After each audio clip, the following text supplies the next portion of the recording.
Mbalamusizaako nnyo mu linnya lya Mukama waffe Yesu Kristo abeera ddala omulamu. Mwasuze mutya mikwano gyange? Nzikiriza nga muli bulungi yonna gye musinzidde, Mukama gy'abakuumidde.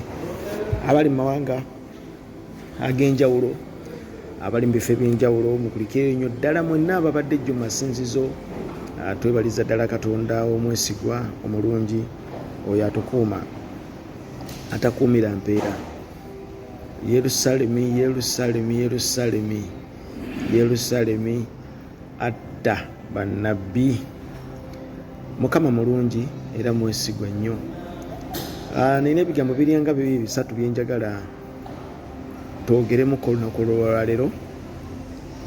Ndi musanyufu nnyo ku lwa mwenna era ndi musanyufu nnyo ku lwa buli kimu ekigenda mu maaso.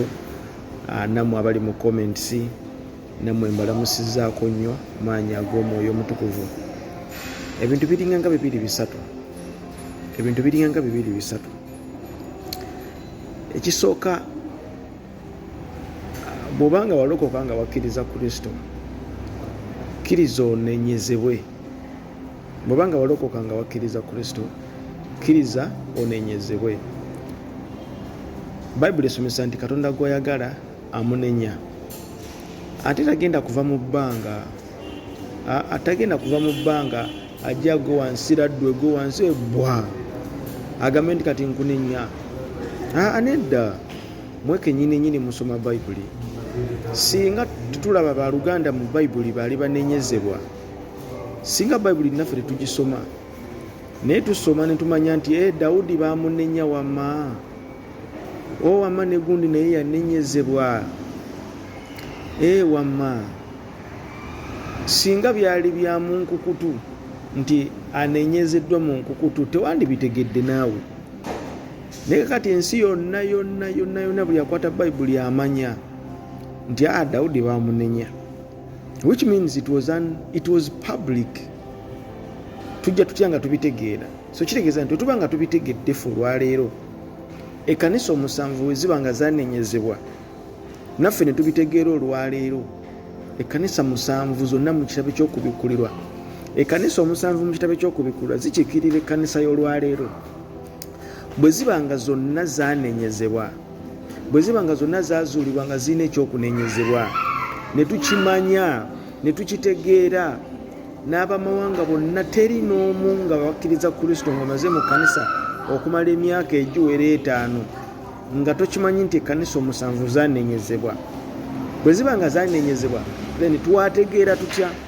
Which means it was not secret, it was public. Kakati omuntu yenna avayo n'agamba nti lwaki ebintu bino obyogerera wano, genda emutundwe okole obigambe Tomu yennyini.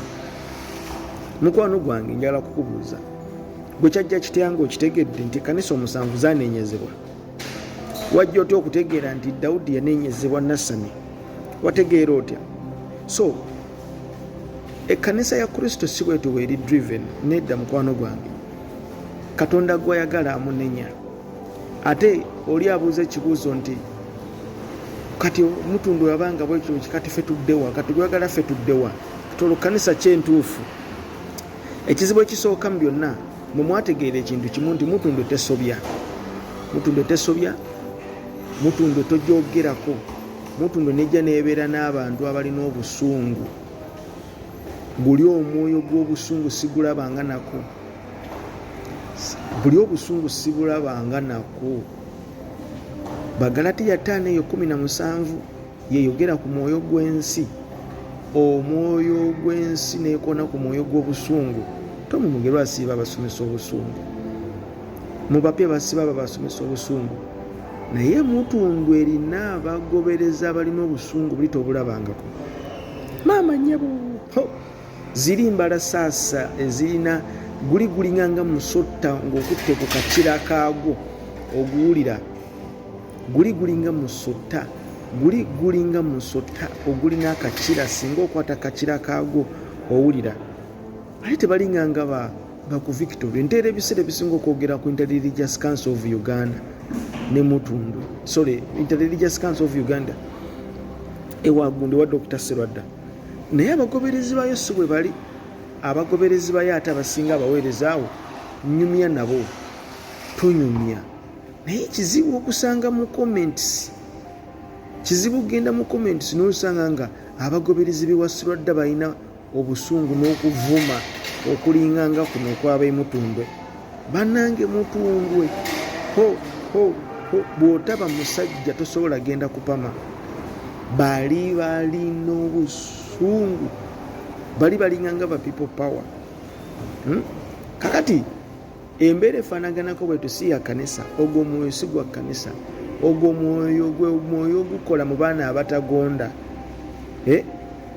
gwe mwoyo gukola mu baana abatagonda okusinziirira ku Befeso 2:2 omwoyo gukola mu baana abatagonda gugamba gutya ffe tetunenyezebwako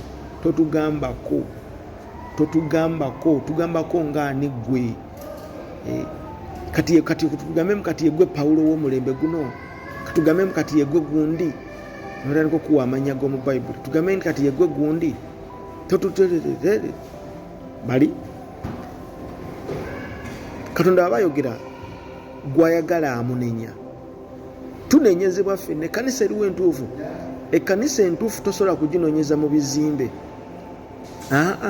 kati mwe mwazimba endowooza yammwe mwalookinga mu bwongo bwammwe nti mutundwe yokka omuntu atasabira mutunda oyo mufu era omuntu alina sooka genda mu bapya okutereera omuntu alina sooka genda mu bapya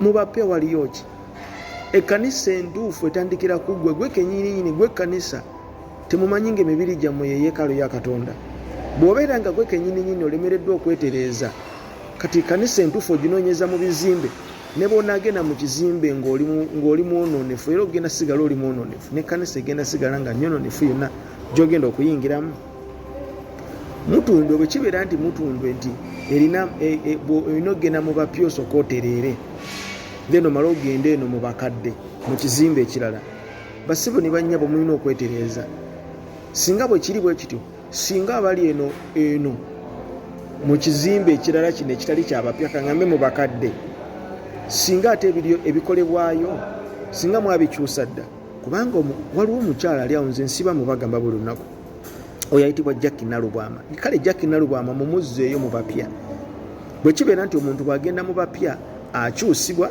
then n'amaana adda eno nti agenda mu bapya okufuna deliverance okusumululibwa bamusomesa omuzimu ogw'obwenzi bamusomesa kawuula bamusomesa kisiganye mwebale naye nze mbuuza ye Jackie Nalubwama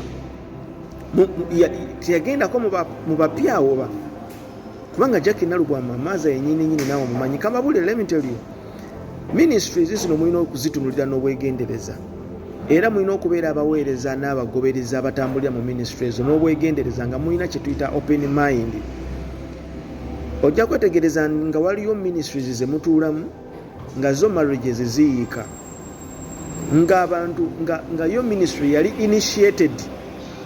initiated kuyiwa marriages kuyiwa bufumbo abamu bali eyo nga obuweereza gye bali nga embuto ziyiika day and night bino njagala mbyogere mbibagambe ng'embuto ziyiika buli lunaku oli agenda muto oyo agenze mu washroom yajja n'olubuto lwe naye ayingidde mu buweereza wayitawo wiikisi bbiri fyo asitamye watu ku toyi cwi akanone kasala olwo ne luyiika abamu ne bagenda mu ministries abadde omugagga ng'alinamu ku sente fyo obwavu ne butandikira awo people let me tell you you have to wake up bino ebintu temuluuza nti no tuli mu kusaaga nedda tetuli mu kusaaga Jackie Nalubwama ye ayaweebwa mission ey'okumenya amaka gemumanyi obulungi ennyo nja kubawa ekifaananyi kyemumanyi obulungi ennyo ye Jackie